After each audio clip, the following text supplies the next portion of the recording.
നമ്മളെല്ലാം അധ്വാനിക്കുന്നവരാണ്. ഈ അധ്വാനം നമ്മുടെ ജീവിതം മെച്ചപ്പെടുത്തുന്നതിന് വേണ്ടിയുള്ളതാണ്. കഠിനാധ്വാനത്തിലൂടെ നേടിയെടുത്തതാണ് നമ്മൾ ഇന്ന് കാണുന്ന പലതും. കഠിനാധ്വാനത്തിലൂടെ മാത്രമേ നമുക്ക് നമ്മുടേതായിട്ടുള്ള ഒരു ജീവിതം കെട്ടിപ്പടുക്കാൻ കഴിയൂ.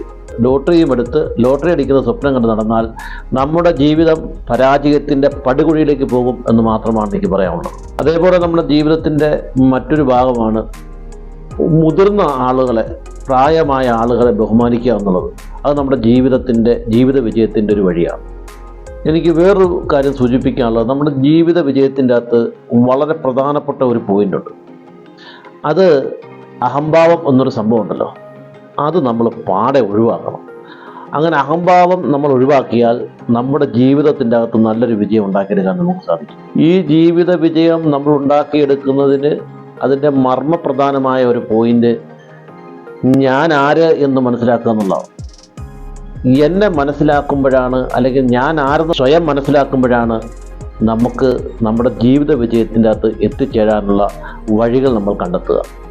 അതുപോലെ തന്നെ നമ്മുടെ ജീവിത വിജയത്തിൻ്റെ വളരെ പ്രധാനപ്പെട്ട ഒരു കാര്യം സൗഹൃദങ്ങൾ ഊട്ടിയുറപ്പിക്കുക എന്നുള്ളതാണ്. സൗഹൃദങ്ങൾ ഊട്ടിയുറപ്പിക്കുന്നതിലൂടെ നമ്മൾ മറ്റുള്ളവരുമായുള്ള അകലം കുറയ്ക്കുക. അതിലൂടെ നമുക്ക് നല്ല ഒരു ജീവിതം മെച്ചപ്പെടുത്താൻ സാധിക്കും.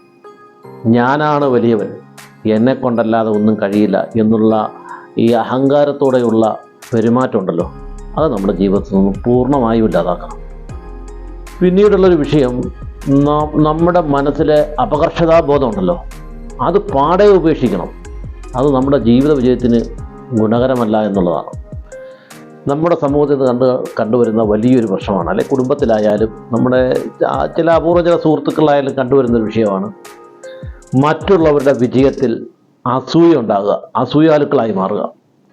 അതുണ്ടാകാൻ പാടില്ല. അവരുടെ വിജയം നമുക്കൊരു പാഠമാക്കി മാറ്റാൻ നമുക്ക് കഴിയണം. മറ്റുള്ളവരുടെ വിജയം അത് എങ്ങനെയാണെന്ന് നമ്മൾ മനസ്സിലാക്കുകയും ഒന്നുകിൽ അതിലൂടെ അല്ലെങ്കിൽ അതുപോലെയുള്ള മറ്റൊരു വഴിയിലൂടെ നമുക്ക് ജീവിതം മെച്ചപ്പെടുത്താൻ കഴിയണം. ഈ അസൂയ എന്ന് പറഞ്ഞ സാധനമുണ്ടല്ലോ, നമ്മുടെ അടുത്തേ ഉണ്ടാവാൻ പാടില്ല. അസൂയ പാടെ ഉപേക്ഷിക്കുക. നമുക്കെല്ലാം ചെയ്യാൻ മടിയുള്ളൊരു കാര്യം എന്ത് ചെയ്യും? അത് അറിവാണ്. അറിവില്ലാത്തത് മറ്റുള്ളവരോട് ചോദിച്ച് മനസ്സിലാക്കി ചെയ്യാൻ നമ്മൾ പഠിക്കണം. നമ്മൾ ഏറ്റവും വലിയ അറിവുള്ള ആളാണ് എന്നുള്ള രീതിയിലല്ല, നമ്മുടെ അറിവ് പരിമിതമാണെന്നും മറ്റുള്ളവരുടെ അറിവും കൂടെ നമ്മൾ സമ്പാദിക്കണം എന്ന് തീരുമാനിക്കുമ്പോഴാണ് നമ്മളൊരു അറിവിൻ്റെ കേദാരത്തിലേക്ക്, അറിവിൻ്റെ കൂടാരത്തിലേക്ക് നമുക്ക് എത്തിപ്പെടാൻ കഴിയുക. അതുകൊണ്ട് മറ്റുള്ളവരുടെ ജീവിത വിജയവും മറ്റുള്ളവരുടെ അറിവുകളും ചോദിച്ചറിഞ്ഞ് മനസ്സിലാക്കി നമ്മുടെ ജീവിതം മെച്ചപ്പെടുത്താൻ നമ്മൾ ശ്രമിക്കണം.